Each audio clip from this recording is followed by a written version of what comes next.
د بړبوکۍ ناول دویمه برخه.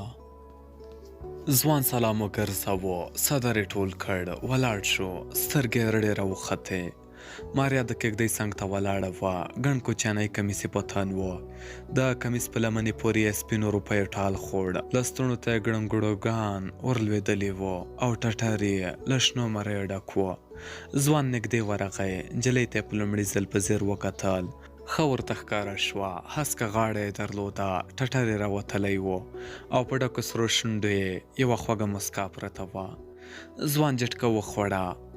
څنګه مې جوړه کړه؟ څوک به دا ووایي چې کوچۍ نه ده؟ ها؟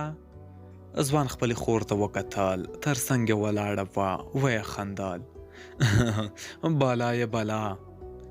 وروسته کېناست، د سپي په غټ سر یې لاس تېر کړ، ماریا ته یې وکتل، په خندا یې وویل: خو دومره ازادي مه ورکوه. د وړانګې تندی تریو شو. لالا اوبال لري، چیرې به لاړه شي؟ یوې خواته دښته ده، بل لور ته غونډۍ. د ځوان شونډې وخوځېدې. احتیاط یې هم ویلی. مخ یې واړاوه. د رمې خواته روان شو. وروسته یې یو لوی پسه له ځمکې پورته کړ، پرې یې ایست او د پسه د وړیو په څکولو بوخت شو. ښه شېبه ووته، بیا یو سوری ورباندې ورغی، پورته یې وکتل، ماریا وه. بېرته یې سر وځړېد. نجلۍ وویل: مننه. د ځوان شونډې وخوځېدې. څه؟ مانه کور ودان. د څه لپاره؟ زه دې دوهم ځل ونه تړلم. ځوان وخندل. ورو یې وویل: په دې شرط چې منونکې واوسې. ماریا په خبره کې ورولوېده. قول دی.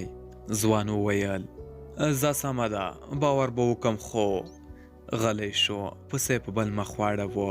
نجلۍ وویل: خبرې کولی شم؟ ځوان وخندل. اوس دې هم خوله نه ده ګنډلې. نجلۍ یوه شېبه غلې وه، بیا یې یودم وویل: ورور دې چېرته دی؟ ځوان نیغ ورته وکتل، بېرته یې سر وځړېد. پسه ناره کړه، یو موټی سپینې وړۍ په وینو سرې شوې. ځوان ځمکې ته لاس کړ، خاوره یې ور واخیسته، د پسه په ټپ یې واچوله. ورو یې وویل: ماین ته یې ځمکه کیندله، پام یې نه و، په خپل ماین والوت. نجلۍ وویل: ما وبخه. ځوان غلی و. وروسته یې شونډې وخوځېدې. هغه ته مو تېر کال ښځه راوړه، زوی یې پس مرګی پیدا شو. نجلۍ وویل: پلار دی؟ پلار مې قومندان، یعنې قومندان دی. ډېر وخت په غره کې وي، کور ته کم راځي. سپی وغرېد. ځوان ورته وکتل، څو ګامه لرې ولاړ و. ورو یې وویل: چیغه؟ سپي لنډه لکۍ وخوځوله، ځای پر ځای پرېوت. ماریا لرې وکتل، دوه تورې کېږدۍ ښکارېدلې. ویې ویل: هغه هم کوچیان دي؟ ځوان سر پورته کړ، دښتې ته یې وکتل، شونډې یې وخوځېدې. هو، هلته یې مینه ده. مینه؟ ځوان وویل: موږ ژمی ګرم سیر ته ځو، اوړی دلته اړوو. د کوچیانو مینې معلومې دي، داسې لکه د ځای وو چې کور کلی معلوم وي. څوک دا حق نه لري چې د بل په یوه مینه کې واړوي. ځوان غلی شو، په بیعت یې پورې نښتې وړۍ یې لرې کړې. ورو یې وویل: سړ ځایونه مو هم سره ویشلي دي، هر قوم خپل سړ ځای لري، بل ځای رمې نشي پیولی. ځوان غلی شو. نجلۍ وویل: لاړم. ځوان وړۍ سکوللې. نجلۍ یوه شېبه ودرېده. ځوان ور ونه کتل. وروسته روانه شوه. سپي سر پورته کړ. نجلۍ ته یې وکتل، بېرته یې د مخکینیو غځېدلو پښو په منځ کې وربوس کېښود. ماریا یوه جونګۍ ته ور وګرځېده. جونګې هسکه غاړه نیولې وه، ژامه یې خوځېدله، شخوند یې واهه.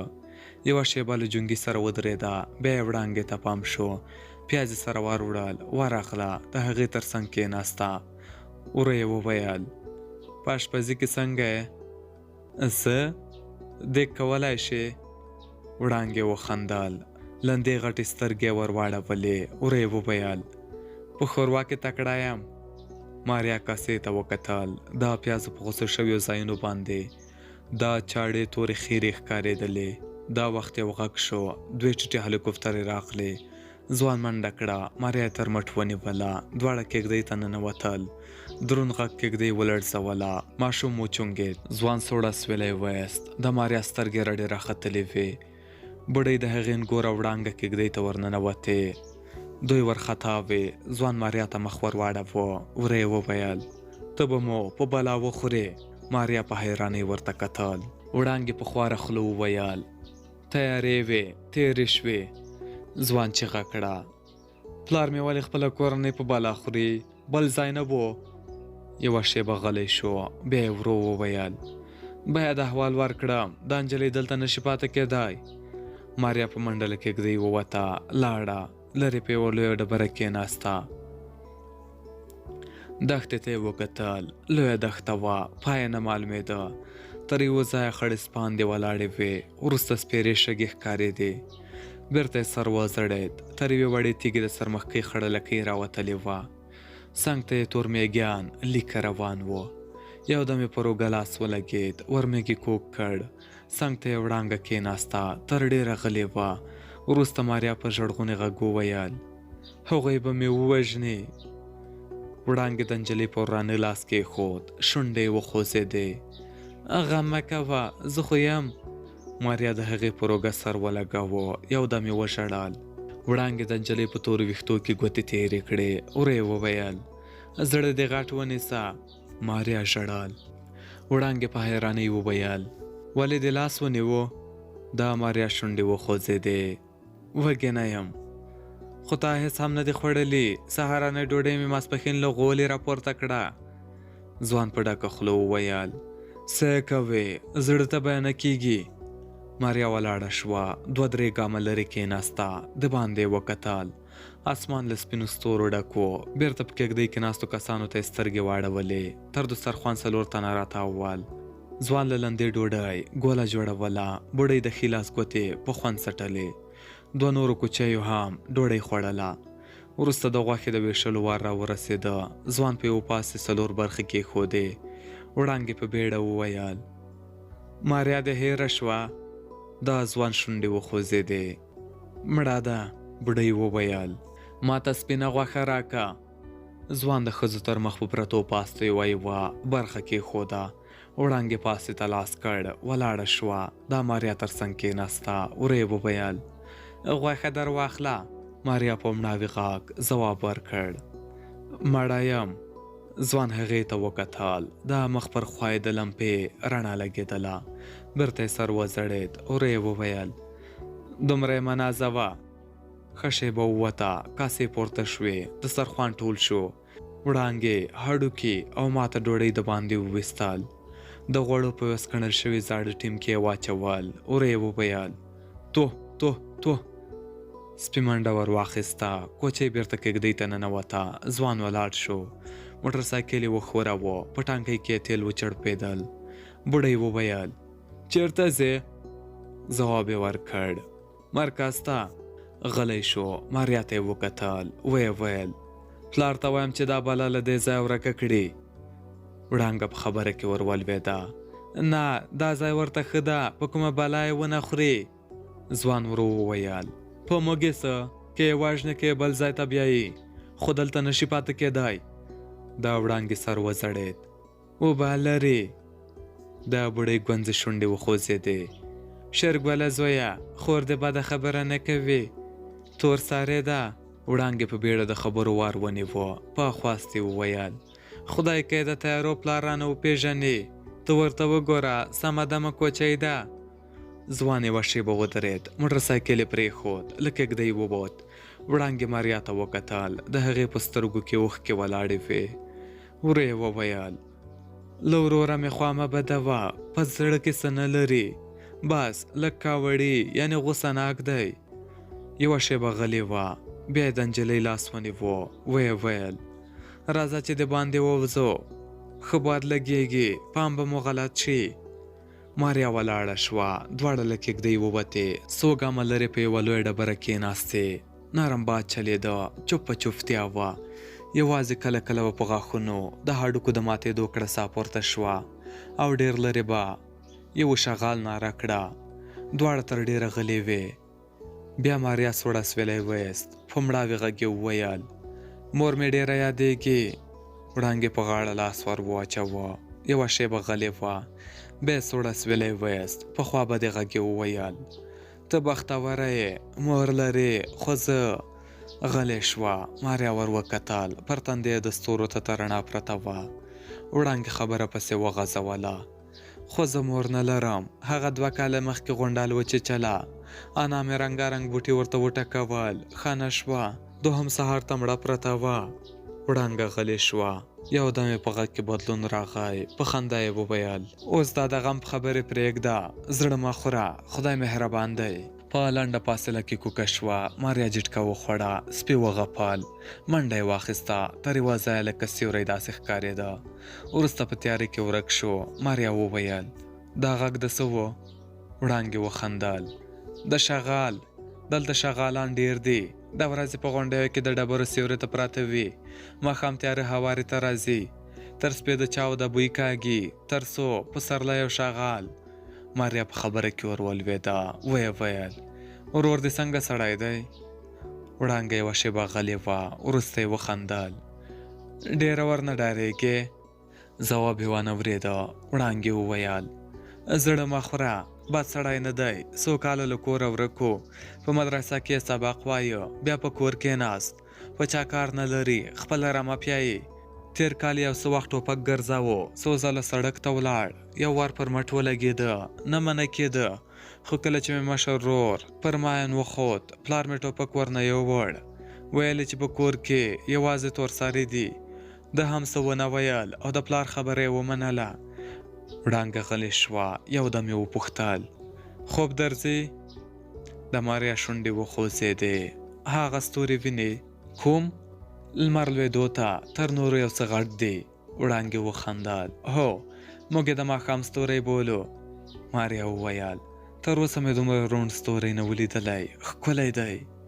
دلته ستوري څومره راڼه دي. وړانګې په خبره کې ور ولوېده. موږ کله کله د شپې له خوا مزل کوو. غرونه، دښتې او دریابونه مخې ته راځي. خو لاره نه غلطه وو. لالا مې د ستورو په حساب ښه پوهېږي. لار د ستوري له مخې معلوموي او ځو. دواړه ولاړې شوې. کېږدۍ ته ورننوتې. ځوان د رډیو ستن تاووله. بړۍ ته له چایو ډک ګیلاس ایښی و. نګورې د ماشوم ککړې پښې پاکولې. جونې یوې خواته کېناستې. چا ور ونه کتل. ماریا ګیلاس ته لاس ور وغځاوه. تر نیمایي له تورو چایو ډک و. ولاړه شوه. ګیلاس یې د باندې تش کړ. بېرته په خپل ځای کې کېناسته. چای جوشه یې ور پورته کړه. ځوان رډیو یوې خواته کېښوده. ولاړ شو. توشکه، بړستن او بالښت یې ور واخیستل. بوډۍ وویل څه کوې؟ دا ځوان شونډې وخوځېدې. خوب راغی. بوډۍ په حیرانۍ وویل کېږدۍ خو لویه ده، یو څنګ ته پرېوځه. ځوان ماریا ته وکتل. بېرته یې مخ واړاوه. پرته له دې چې څه ووایي د باندې ووت. ښځې تر یو څه وخته ناستې وې. وروسته وړانګه ولاړه شوه. توشکې یې هوارې کړې. ماریا ته یې وکتل. ور یې وویل راځه. ماریا له ټیکري سره پرېوته. بړستن یې پر سر ورکش کړه. د وړیو سوړ بوی یې پر سپږمو ننوت. بېرته یې مخلوص کړ. پورته کېږدۍ ته یې وکتل. د یوه زاړه غلبېل تر څنګ د غوښو څو بڅري راځړېدل. وروسته وړانګې لمپې ته ور پف کړل. تفه تیاره شوه. چرچراک نارې وهلې. اسمان برګ و. 2 نجونې په یوه پراخه دره کې روانې وې. تر مخې یوې خړې خرې په ډبرو کې چټک ګامونه اخیستل. د خرې پر شا د اوبو تش ژای پروت و. دوی ښه شیبه مزل وکړ. بیا د یوې چینې پر غاړه ودرېدې. اوبه له یوې تیږې راوتلې. د نرۍ لښتي دواړو غاړو ته شنه واښه ولاړ و. وړانګې د خرې له شا ژی ښکته کړ. ماریا ته یې مخ ور واړاوه.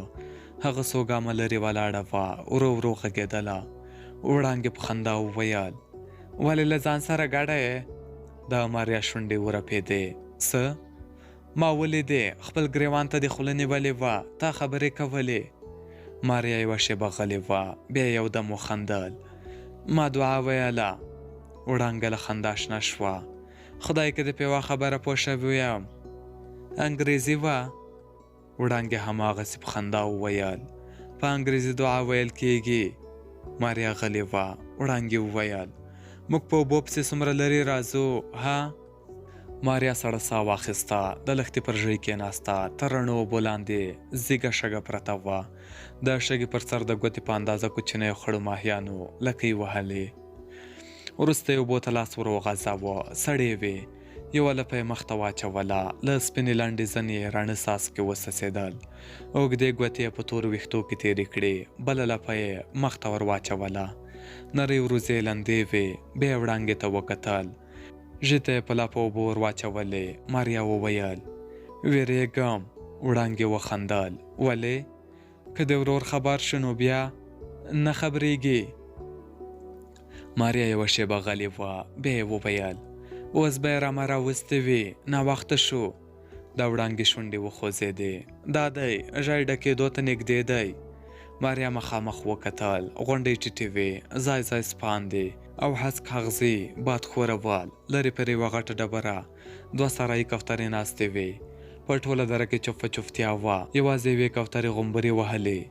ځای پر ځای راګرځېده. ماریا کیڼلور ته وکتل. دا غونډۍ هم تر ډېره هغې بلې ته ورته وه.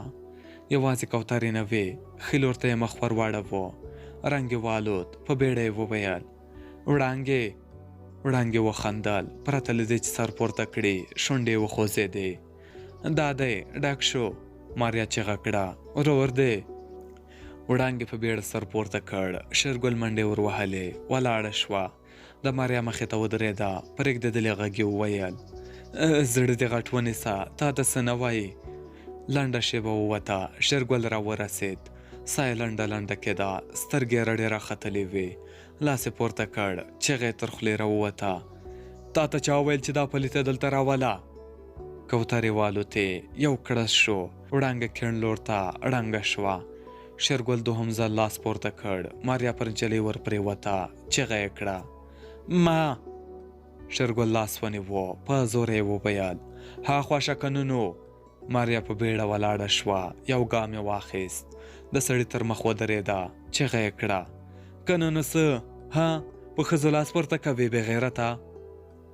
یوه شېبه دواړو یو بل ته کتل. د ځوان سترګې سرې وې. د نجلۍ په سترګو کې اوښکې رغړېدلې. شېرګل په زوره وویل: خوله دې وتړه. د ماریا شونډې وخوځېدې. ته هم ځان ته نارینه وایې. وروسته یې وړانګه تر مټ ونیوله. د هغې لاندنۍ شونډه وینې وه. په سترګو کې یې ویره ښکارېدله. ماریا سړي ته وکتل. ورو یې وویل: شونډې ته یې وګوره، ډېر زورورې، داسې نه ده؟ د شېرګل سر وځړېد. ماریا چیغه کړه: تا ولیدل؟ زه نه یم تښتېدلې. شېرګل غلی و. ماریا د وړانګې لاس ونیوه. ورو یې وویل: راځه. وړانګې په اوبو کې پراته ژۍ ته وکتل. ماریا تر لاس کش کړه. دواړه روانې شوې. خره د غونډۍ نیمایي ته رسېدلې وه. په اسپاندو او اغزیو کې خوله وهله. کوچی زړېدلی سر ولاړ و. بوډۍ د کېږدۍ سیوري ته ناسته وه. وړۍ یې رسېلې. وروسته یې سر پورته کړ. نجونې ولاړې وې. بوډۍ په بیړه وویل: شېرګل ته غوسه ورغلې وه، مخې ته مه ورځئ. وړانګې د خپلې انا غېږې ته ځان ور واچوه. یو دم یې وژړل. د لاندنۍ شونډې پر سر یې ډومبک وینه پرته وه. ورو یې وویل: زهر، بلا دې راباندې وګرځه. د وړانګې ژړا زور ونیوه. ماریا یوه شېبه ولاړه وه. بیا کېږدۍ ته ورننوته. کوچی خپل زوی کراره و. ماریا تر څنګ کېناسته. ماشوم ته یې وکتل. تک ژېړ و. نرۍ پښې یې درلودې. د ملا هډوکي یې راوتلي ښکارېدل.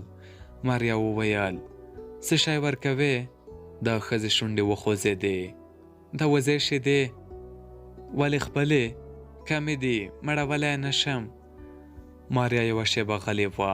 بیا یې وپوښتل: د 4 میاشتو دی؟ کوچۍ وویل: دا 1مه میاشت ده. په کور کې وریجې لرئ؟ کوچۍ ورته وکتل. ورو یې وویل: خدای زده، موږ وریجې ډېرې نه پخوو.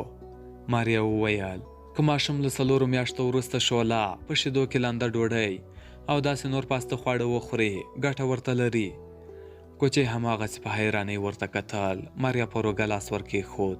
ورو یې وویل: یو ځل یې وازمایه. ولاړه شوه. د باندې وکتل. د بوډۍ د پخوا غوندې سرخی تاوه وه. وړانګه لرې د میږو او پسونو په منځ کې د توت سیوري ته ناسته وه. ماریا ورغله. وړانګې ته یې وکتل. اوږده باڼه یې سره سریښ وو. تر څنګ یې کېناسته، تر ډېره دواړه غلې وې. وروسته د وړانګې ژړغونی غږ چوپتیا ماته کړه. ورې وویل: ورور مې کاوړي، یعنې غوسه ناک سړی ده، خو تر اوسه یې په ما لاس نه و پورته کړی. دا یې ړومبۍ څپېړه وه. د ماریا شونډې وخوځېدې. زما له لاسه، وړانګې وویل. ته نه یې ملامته. ماریا میږو پسونو ته سترګې واړولې. ټول پراته وو. ځمکه له وچو او لندو پچو ډکه وه. ځای ځای له ونې رالوېدلي توتان ښکارېدل. د څو لویو شنو مچانو بنګی خوت. وروسته یې مخامخ وکتل. ورې وویل: راغی. وړانګې سر پورته کړ. شېرګل په خرې پسې روان و. شېبه وروسته د کېږدۍ تر څنګ ودرېد. بوډۍ ور پورته شوه.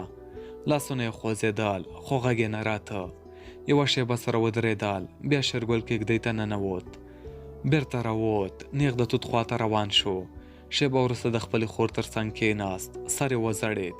له خاورې یو خلکی ور پورته کړ. پر مځکه یې څو کرښې وویستې. ورې وویل: له ما خفه یې؟ وړانګه غلې وه. شېرګل سر پورته کړ. وړانګې ته یې وکتل. د هغې غټې سترګې لندې وې. ورو یې د نجلۍ سر په خپل ټټر پورې ولګاوه. نجلۍ ژړل. شېرګل وویل: زړه مه راخوره. نجلۍ هماغسې ژړل. ښه شېبه یې اوښکې تویې کړې. وروسته ورو ورو کراره شوه. ماریا دواړو ته وکتل. شېرګل وویل: ورشه، مخ ته دې یو دوه لپې اوبه ور واچوه. وړانګه ولاړه شوه.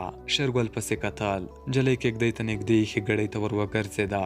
شېرګل په زړېدلي سر وویل: تا ته هم پړی یم. ماریا غلې وه. د شېرګل شونډې وخوځېدې. ته خو پوهېږې ستا وطنداران ډېر کلک زړونه لري، په چا صرفه نه کوي. ماریا غلې وه. شېرګل وویل: زه مې په خور وېرېږم. ماریا په خبره کې ور ولوېده. ما خو نه وژله.